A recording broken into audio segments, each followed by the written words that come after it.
This evening, I'm going to start by saying for this evening, I think I've prepared about 3 sermons this week. I haven't got 3 sermons for you. Don't worry, although it's going to be maybe a little bit longer than usual. But it's 1 sermon, but just to let you know, this week I prepared and started preparing, and there were all these things coming into my mind and looking at the Word as I was preparing in the book of Revelation. And I found it quite difficult to know exactly how much, where to stop, where to start, where to go in the middle even, if I'm honest with you. And so please forgive me if I don't mention something that's on your heart and that you think is really important to mention. Please understand that we've only got so much time.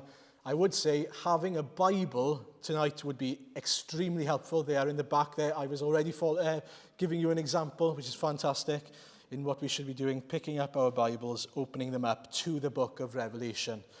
And so this is the plan.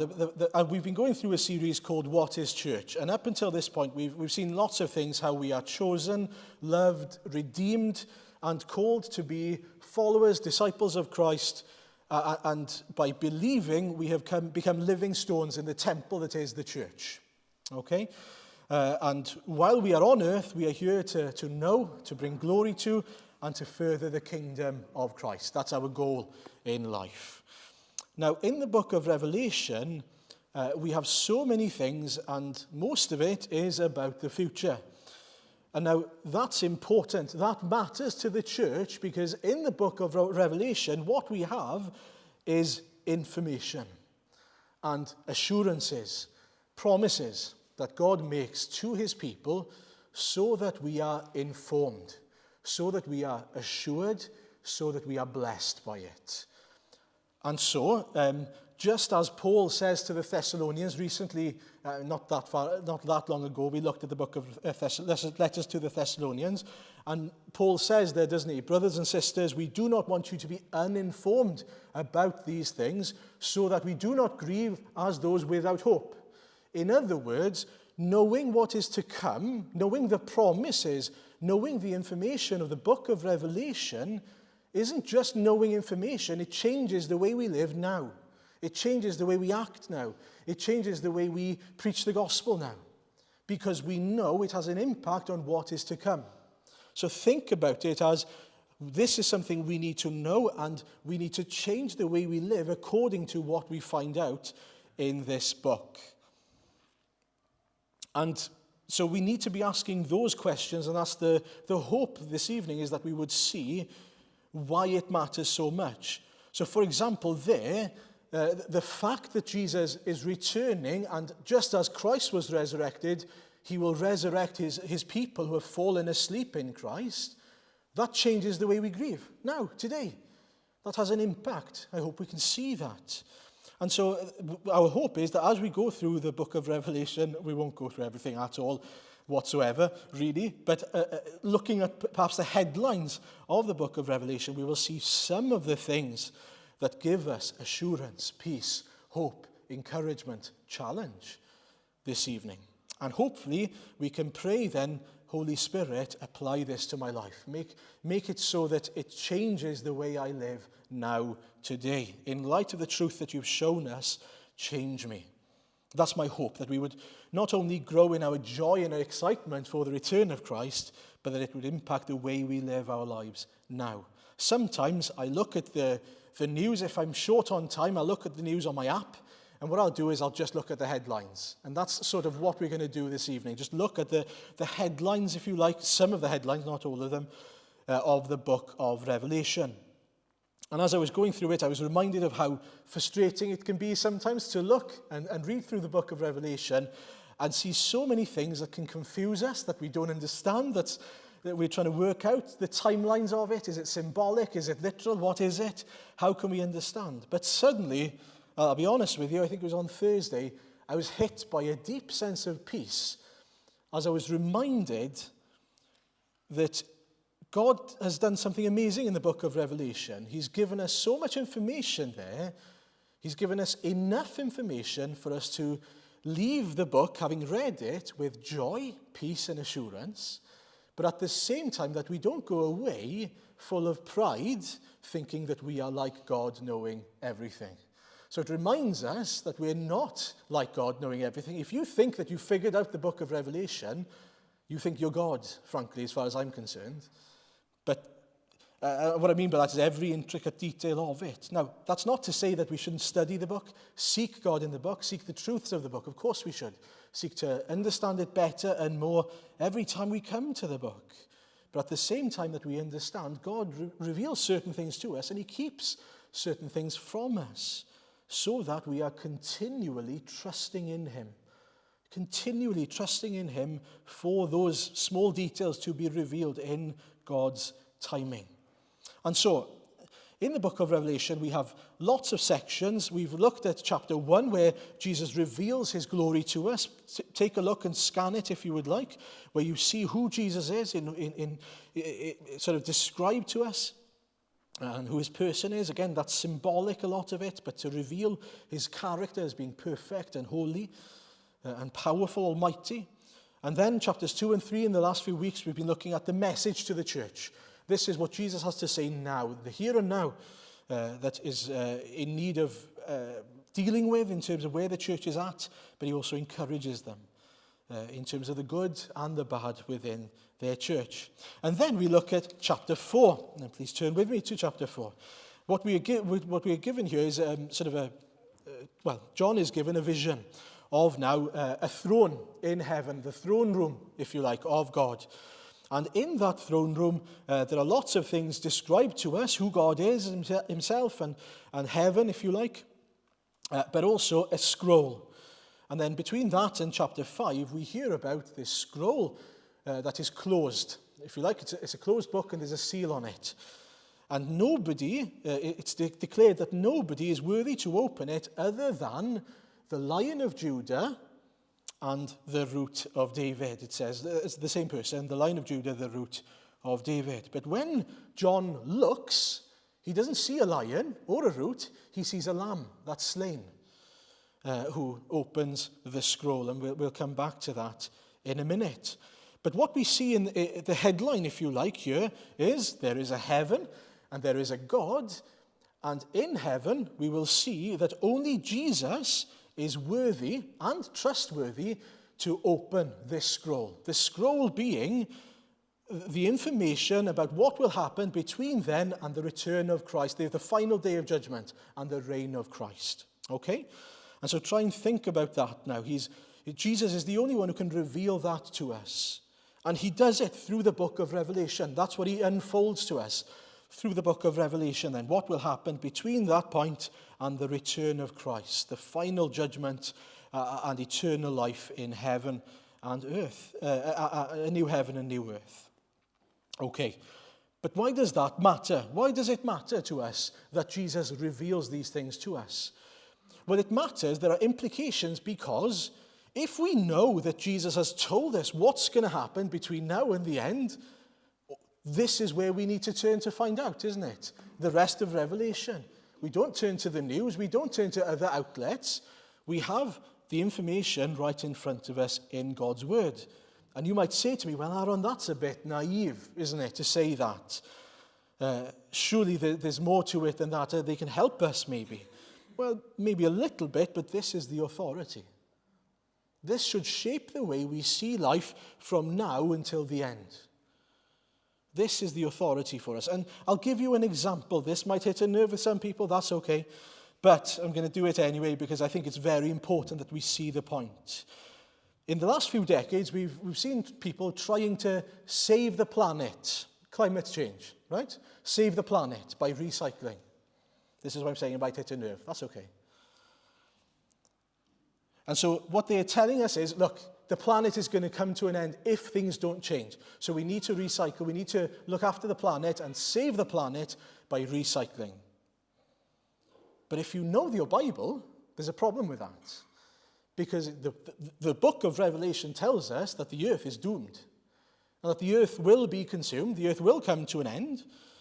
And it's as futile as trying to save a paper straw if you've used it once. Have you ever used paper straws? If you've used it once, that's it. You're doomed. Frankly, you're lucky if you can use it once. It becomes mush. But the point is, the earth will end as we know it. It will be destroyed as we know it. The good news is we know more than that there will be a new earth. The point isn't that we shouldn't care about the planet. We should care about the planet, but it's not because we're trying to save the planet. It's because we are stewards of the planet. God tells us to care for his creation. That's why we care. But we're not caring because we are trying to save the planet. And so our witness and our testimony is, yes, I'm here to care for God's planet because it matters. God has created it and it was good. But it is also marred by sin and sinfulness, which means that one day it will come to an end. But praise the Lord, he will give us a new heaven, a new earth, and even new bodies one day. In the same way, the Christian doesn't need to try and keep his body in pristine condition in that sense in order to try and save yourself physically. We know it's going to come to an end. And so it changes the way we approach life, doesn't it? We don't feel that sense of pressure, oh, I've got to try and save the earth for the next generation, the generations to come and the ones after them. What hope is there for my kids? There's one sure hope for my kids, and it's Jesus Christ, and him alone. And so I point them to them, not to people who follow and endorse climate change. Yes, things are getting bad. Yes, of course they are. But we know why. It's because of sin. It changes the way we see life. And so that's what I mean. That's an example, just one example for us of how it should change the way we see the world, because we know what Jesus has to say about the end. So Jesus has made it known to us what is going to happen. Praise the Lord for that we know that there is an end to things as they are, and I'll come back to that in a minute. Now here's another headline, and I'm going to do something a bit strange here perhaps. Go to Revelation 20.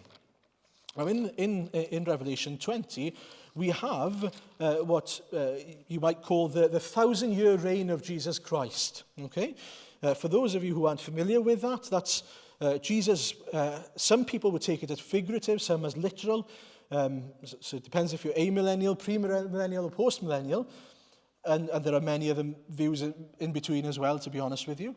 But the point is that we can't be sure, I'm convinced of that, because it's a vision and has a lot of imagery and symbolism. But what we can be certain of, what is not symbolic or vague here, is, if you take a look at 20 verse 6 in particular, Jesus will reign. Jesus will reign. And you know, sometimes there's a real temptation for us to get so bogged down in the hidden that we forget the things that are screaming in our faces in the book of Revelation. The second death has no power over them, but they will be priests of God and of Christ and will reign with him for 1,000 years. What's the point here? When Jesus returns, those who belong to Jesus will reign with him. That's amazing. It's not that we will be kings ourselves, but because he is our king, we will be with him in his reign. And so, again, remember that whether it's a literal 1,000 years before the golden age, if you like, where Jesus will make all things new, whether it's figurative in the new heaven and earth, it doesn't matter. Because either way, we will be with Christ, and Christ will be the King of kings. And nothing will change that. Remember where our comfort comes from. Again, and I'm guilty of it as much as anyone else, we can get so bogged down in the things that we don't know that we forget the things that we do know so clearly and plainly stated here. Now, in a minute, we're going to hear about the Antichrist and about Babylon and Satan, the enemies in the story. But knowing the end already, we know that they are on a leash. They are on a leash. And so it's important that we don't forget to be joyful and assured about the things that are so clear to us here. Okay, so to go back to the point then, we've got the throne in verse 4 and then the scroll and the lamb in chapter 5. And throughout the book, you'll see that you'll have in some ways, they're interludes. So in the vision, you have these kind of other sort of almost scenes, a shot to a different scene, if you like, within the book. And we can call them maybe interludes because that's helpful to think about them like that. For example, you're in the throne room and all of a sudden you have this vision of the Lamb that I mentioned. And in the same way, in a minute, we'll hear about the judgments of God. And there again, you'll have an interlude in chapter 7 that talks about the Lamb's army. And I've got to make a point here that throughout the book of Revelation, you've got Old Testament imagery and language used so clearly throughout the entire book. You can't really understand the book of Revelation without the New Testament. But you've also got New Testament fulfillment in it. Now, that might sound a bit strange to us, but the Lamb and the Lamb's army show us it. So I'm going to try and show it to us. Chapter 5, verse 5, first of all then. There we hear this. Then one of the elders said to me, "Do not weep. See, the Lion of the tribe of Judah, the Root of David, has triumphed. He is able to open the scroll and its 7 seals."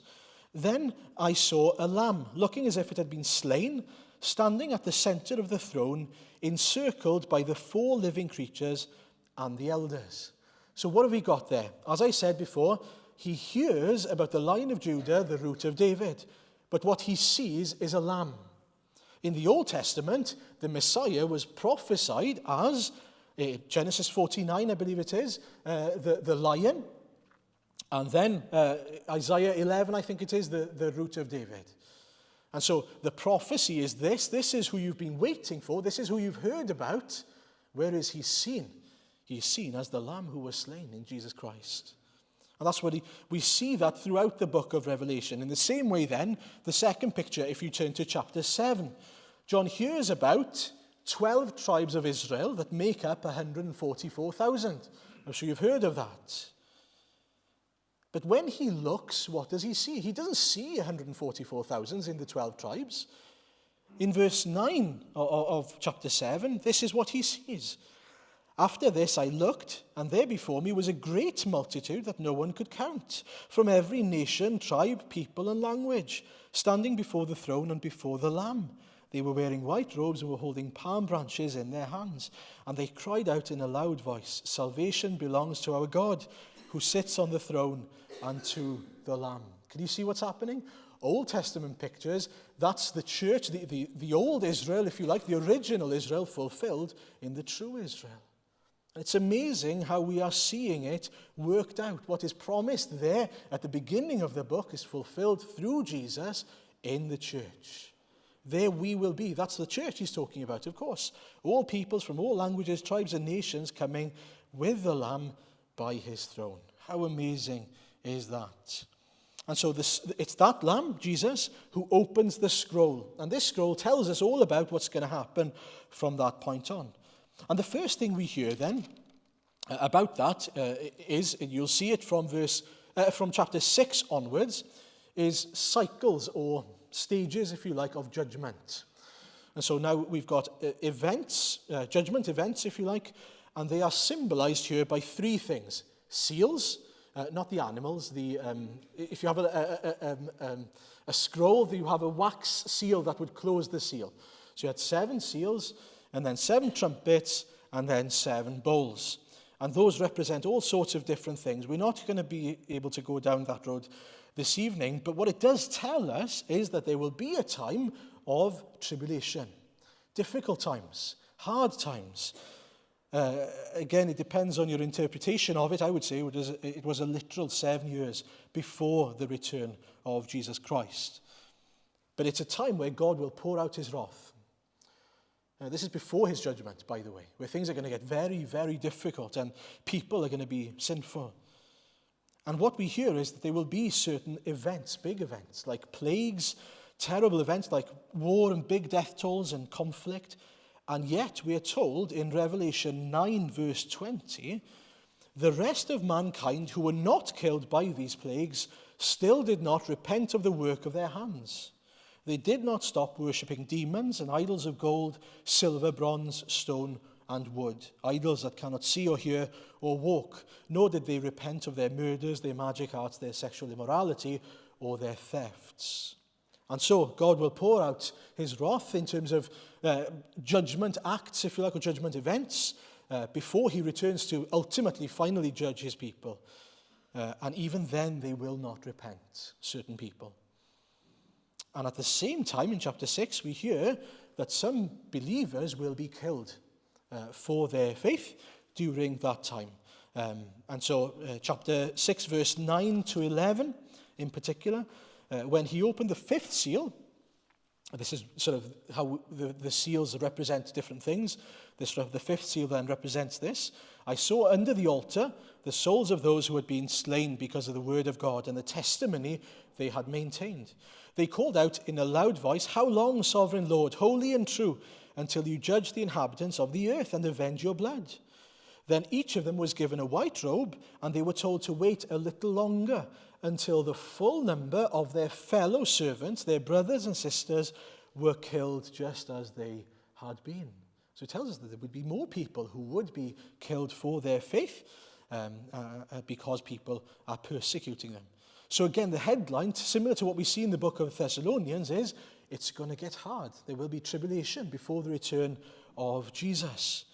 But the wonderful thing is that there's a promise here that even when that happens, God will avenge the blood. God will make right for the sins of those who have killed those who believe. And those people who are killed for their faith are safe in God's hands. It's important to remember that. But isn't it amazing, I find, that even in that time, it says they will not repent. In other words, God is still giving them time, even during that time, to repent, but they still will not repent. How do we apply that?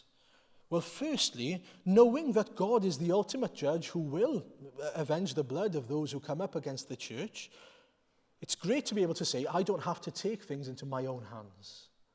I can trust in the sovereign God who will judge all people on the last day. So I don't seek revenge on my enemies. I pray for them because they need the same mercy that I've received in Jesus Christ.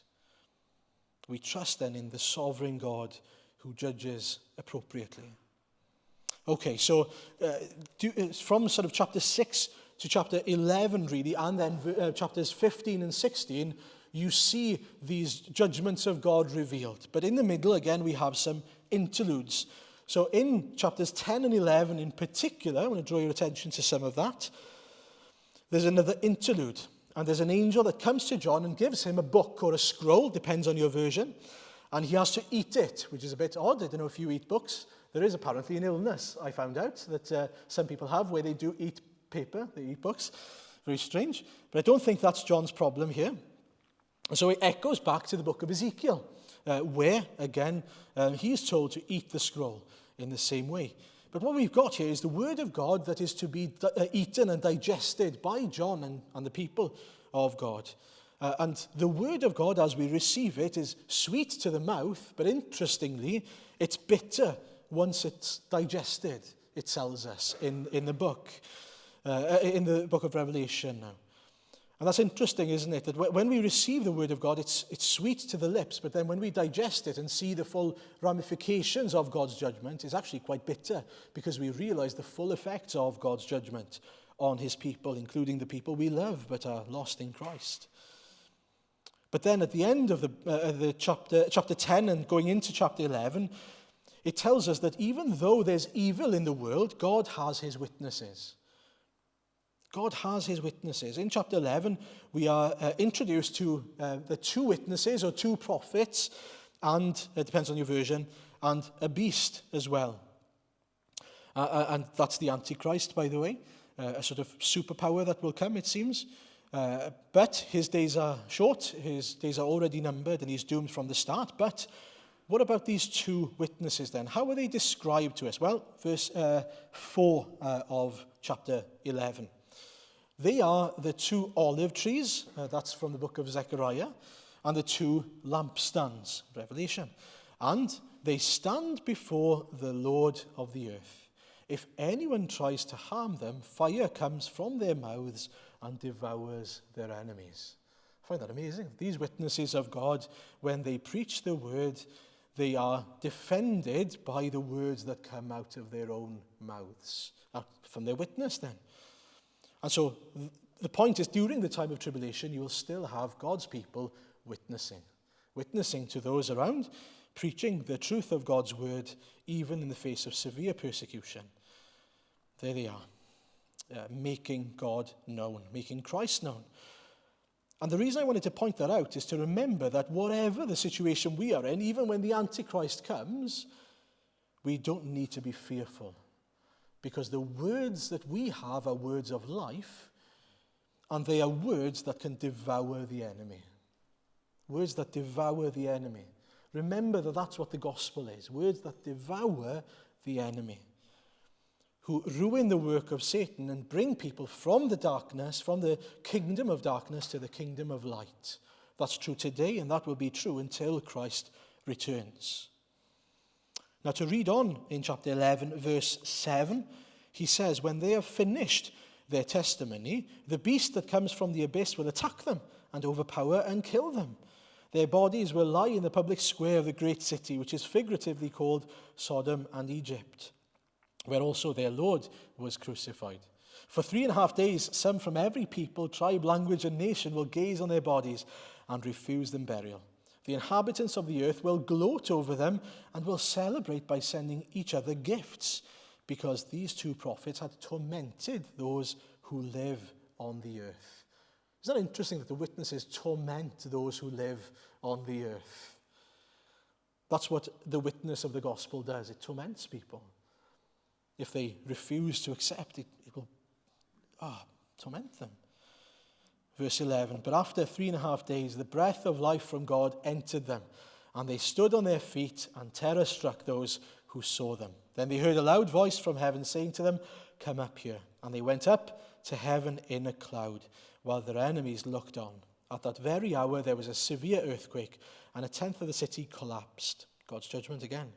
7,000 people were killed in the earthquake, and the survivors were terrified and gave glory to the God of heaven. You see, it's God who wins in the end. It's God who reveals his power, and it's God's people who are there alive with him, raised with him. We've got to remember how things will end, always end, with God triumphing over evil. Finally, I want to talk about one other interlude before we look at the end. Chapter 12 and 13. So in chapter 12 and 13, we have another sort of interlude which talks about the woman and the dragon. It's one quite famous, perhaps, vision in the New Testament. And think now of, so the woman is Israel initially, but then the church as well in that. And the dragon is Satan, the devil. And so this is what we hear, chapter 12, verses 4 to 9. The dragon stood in front of the woman who was about to give birth, so that it might devour her child the moment he was born. She gave birth to a son, a male child who will rule all the nations with an iron scepter. And her child was snatched up to God, to his throne. The woman fled into the wilderness to a place prepared for her by God, where she might be taken care of for 1,260 days. Then war broke out in heaven. Michael and his angels fought against the dragon, and the dragon and his angels fought back. But he was not strong enough, and they lost their place in heaven. The great dragon was hurled down, that ancient serpent called the devil, or Satan, who leads the whole world astray. He was hurled to the earth, and his angels with him. So what's happening here? First of all, you've got the church. The woman is the church, and it tells us that Satan is going after the child, the seed, if you like. Who is the child of the woman? Well, that's Jesus, of course, the one who will rule and does rule with an iron scepter. And so Jesus is the one he goes after, but he fails in his mission, where Jesus is then taken up to be on his throne, it tells us. So Jesus is on his throne. Satan has failed to defeat Jesus. So what does that mean now then? What does he do next? Well, before that, actually, I should make a point that after that, because Jesus succeeded, it meant that Satan is now confined to earth, that his only dominion is earth, that he cannot approach heaven anymore. He is stuck, he is confined, hurled to the earth, and his angels with him, it tells us. So what does he do next? Well, this is what he says, chapter 12, verse 13. When the dragon saw that he had been hurled to the earth, he pursued the woman who had given birth to the male child. The woman was given the 2 wings of a great eagle so that she might fly to the place prepared for her in the wilderness, where she would be taken care of for a times and a half time, out of the serpent's reach. Then from his mouth the serpent spewed water like a river to overtake the woman and sweep her away from the torrent. But the earth helped the woman by opening its mouth and swallowing the river that the dragon had spewed out of his mouth. Then the dragon was enraged at the woman and went off to wage war against the rest of her offspring, those who keep God's commands and hold fast to the testimony about Jesus. So the picture is that now that Jesus has won the victory over Satan, he goes after the church. He goes after God's people. And so we've got to be aware, haven't we? Satan cannot defeat Jesus. He's lost the ultimate battle. His days are numbered, but while he's still here, he's causing havoc. He's going after the church. His aim is to ruin churches, families, marriages, anything that belongs to Jesus. He's looking for a way in. He's looking to spoil the work of God. And we are naive and we are foolish if we don't recognize that and are not aware of that. So when we see a discord or something happening within the church, we should be able to see, well, could this now be Satan trying to find his way in? And making sure that we don't allow that to happen.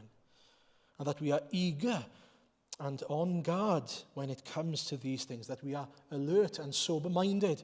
Paul often uses that language when it comes to Satan. And so the headline story there is, be alert. Satan is after his church. We need to be aware of it. We need to be watching ourselves, our hearts.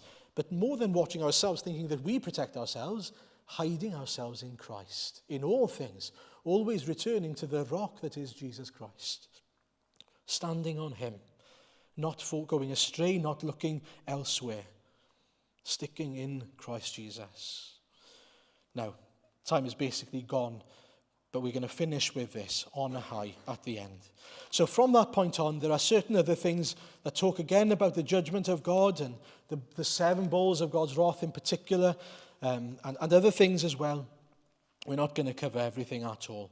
But then chapters 17 to 19 describe the fall of Babylon, which will be a sort of, I would interpret anyway, as a Rome-like reign that will exist during the end times. And then you'll have, that will fall. And then you will have a final arrival of Jesus and the final judgment of Satan and his people. And then you'll have the conclusion, which is a new heaven and a new earth and eternal life in paradise with Jesus. Now, there's so much that I could say there, but here are the highlights for the church to remember. There will come a day, it's promised, where there will be no more Satan where we are. No more opposition, no more war, no more famine, no more grief, no more evil, nothing bad. There will come that day. Satan and those who belong to him will be thrown in to what is called the lake of sulfur or the lake of fire.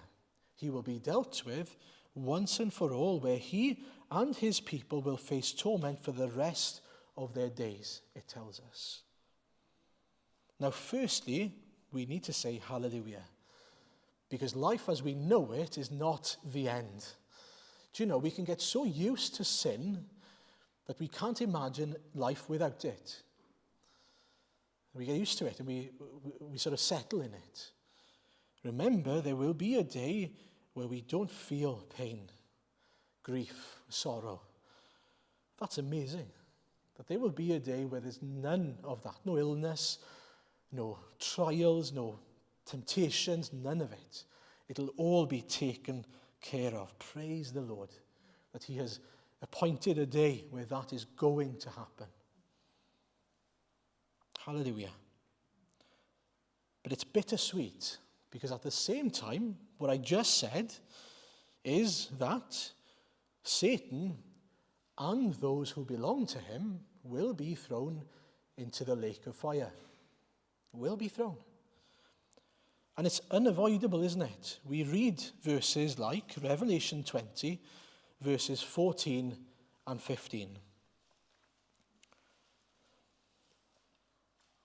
The lake of fire is the second death. Anyone whose name was not found written in the book of life was thrown into the lake of fire. Now, we should never read those verses flippantly and think, oh, there we are then. What Jesus is saying here is that there's a heaven and there's a hell. You're going to one or the other. His desire for each and every one of us and those around us is that they would turn to him so that they can be where he is with him. But realize that rejecting him means eternal torment. And realize that for those who live around us, who we love, if they reject Christ, that's what's ahead of them as well. Now, we know that. We know that. Do they know that? Have you told them that? Have I told them that? Do they understand the severity of their sin? Do they understand the love of Jesus? Do they understand that his desire is such that he's loved them and he's displayed his love to them in the Lord Jesus so that they can avoid this death, this second death? You see, this is how Revelation 22 sort of ends, verses 14 onwards. Blessed are those who wash their robes, that they may have the right to the tree of life and may go through the gates into the city. Outside are the dogs, those who practice magic arts, the sexually immoral, the murderers, the idolaters, and everyone who loves and practices falsehood. I, Jesus, have sent my angel to give you this testimony for the churches. I'm the root and the offspring of David and the bright morning star. The Spirit and the bride say, come. And let the one who hears say, come. Let the one who is thirsty come. And let the one who wishes take the free gift of the water of life. You see, the way he ends tells us his desire for them to come, for them to be reconciled to the Lord. You see, Jesus is not sort of impartial here. His desire is for them to come. Our desire should be for them to come because of his great love for them, his great compassion on them, just as he's been compassionate towards us. Do we make it known to them? Such is the severity of their sin, but the love and compassion of Jesus in order for them to be saved. Now, finally, be excited. I'm not going to finish there. Be excited. Because what we've got to look forward to is not only an absence of the bad things. Much more than that is the addition of the unfiltered presence of God. Being in his presence in all his glory. The picture given in Revelation 21 is that on the last day there'll be a city prepared beautifully like a bride for the Lord Jesus and for us so that we can meet with him. Be in his presence. Verse 3 onwards of chapter 21. And I heard a loud voice from the throne saying, look, God's dwelling place is now among the people, and he will dwell with them. They will be his people, and God himself will be with them and be their God. He will wipe away every tear from their eyes. There will be no more death or mourning or crying or pain, for the old order of things has passed away. He who was seated on the throne said, I am making everything new. Then he said, write this down, for the words are trustworthy and true. He said to me, it is done. And then verses 22 onwards to 27. I did not see a temple in the city because the Lord God Almighty and the Lamb are its temple. The city does not need the sun and the moon to shine on it, for the glory of God gives it light, and the Lamb is its lamp. The nations will walk by its light, and the kings of the earth will bring their splendor into it. On no day will its gates ever be shut, for there will be no night there. The glory and honor of the nations will be brought into it. Nothing impure will ever enter it, nor will anyone who does what is shameful or deceitful, but only those whose names are written in the Lamb's book of life. Now, one thing that amazed me here, I've got to say, is not only the picture that we're given of being in this paradise with Jesus, in his presence, but there's a role reversal that happens. Now, we've seen, haven't we, in the series, that we are the temple that God dwells in. Okay? So we are the light, because God's light dwells in us and shines through us in a world of darkness. But what he says here is that it's completely flipped around. So what happens is, he is now the temple, we dwell in him, and there's only light. There's only light. And so the light of his gospel and his glory is not simply confined to our hearts anymore, it's everywhere. There is no darkness anymore. That's the point. There is no need for a sun and moon to shine on it, because the glory of God gives it light. Unfiltered glory of Jesus. We can't even imagine what that looks like, I don't think. But just imagine the purity of Jesus, the glory, the splendor of Jesus revealed in its fullness to us for eternity. And we get to rest in it. We get to live in it. We get to praise him day and night for it. And those who will be there doing that are only those whose names are written in the Lamb's book of life. And so I know I haven't covered half as much as maybe I should. Maybe you'd think, oh, you've missed important things that you should have mentioned. I'm sorry. But be assured the future is safe. Christ has won the victory. The Son has triumphed. He is on his throne. Satan is confined to earth already, and he will ultimately be thrown into that lake. Be assured. Secondly, be informed. Make sure that you read the book of Revelation, because in it, what you will find is so many things that matter to us now, about the way we should live our lives now. But not only that, it calms the heart. It gives us peace and assurance and joy, being reminded, no matter how messy things get, no matter what the next war is, no matter who comes and threatens our liberty, no matter what happens on earth, we know how the story ends. Be informed about it, if only we read. Be amazed at how everything is fulfilled in the Lord Jesus. I love the fact that throughout the book of Revelation, we see that. There are promises made from the Old Testament, they are fulfilled in Jesus Christ. Be amazed at that. He's done what he said he would do, and he will do what he said he will do as well. Continue to be praying, in particular for the lost, being reminded there's only two options, being in the Lamb's book of life or not. And finally, be excited, not only about the absence of Satan, but also about being in the presence of God in all his unfiltered glory. For his name's sake, amen.